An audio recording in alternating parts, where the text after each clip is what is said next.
আসসালামু আলাইকুম। আলহামদুলিল্লাহ, গতকালকে খামারে 3 বস্তা নতুন খাবার ঢুকিয়েছি।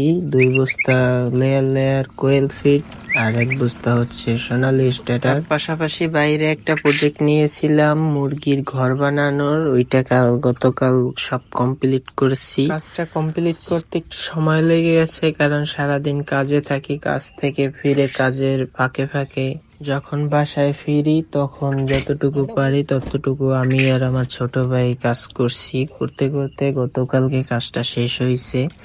আর আজকে সকালবেলা মুরগিগুলো সব ধরে ছেড়ে দিয়েছি ঘরের ভিতরে। আপনাদের আগেও বলছি, মুরগিগুলো ছিল মূলত ঘরের ভিতরে জায়গা শর্টের কারণে বের করে লাকড়ির নিচে রাখা হয়েছিল। আর মুরগি যেহেতু 2 বয়সী, তাই মাঝখানে পার্টিশন দিয়ে আলাদা করে রাখা হয়েছে, কারণ খুব মারামারি করতেছিল।